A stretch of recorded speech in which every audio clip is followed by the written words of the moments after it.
In the given figure, which one is the mirror line, that is line of symmetry or axis of symmetry, L1 or L2? So this is L1 and this is L2.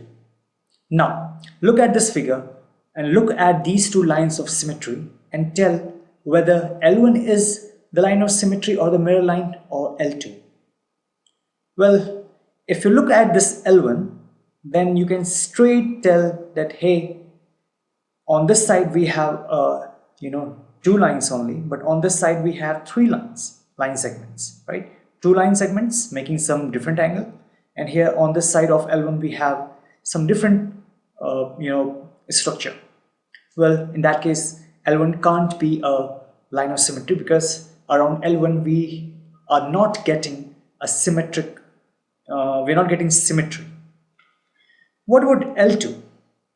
Yes, L2 will be the line of symmetry, because if you look at this line of symmetry and you look at this left portion, then the right portion is exactly the mirror image of this left portion. Because if you place a mirror on this line L2, and if you look this left side into the mirror, then this side, this right side, will be exactly the mirror image of this left portion. Therefore, yes, this figure is symmetric, and it's symmetric around L2. L2 is the line of symmetry, or the axis of symmetry, or the mirror line of this figure.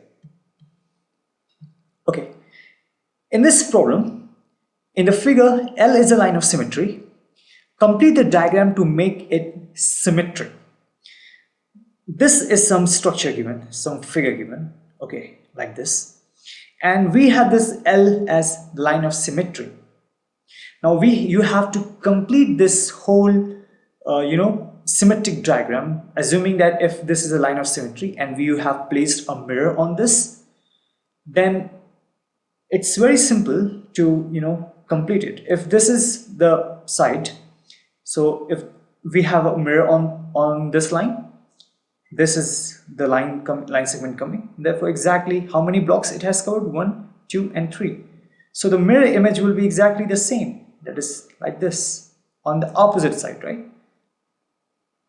And then for this one, so if this image, this line segment is going from here to here, then in the mirror image, it will go from here to here. From here to here, right? The mirror image of this line segment will be this one, and from here to here, this will be in this fashion. So this is the complete diagram. That is, if this L is a line of symmetry, then this is a symmetric diagram around this line.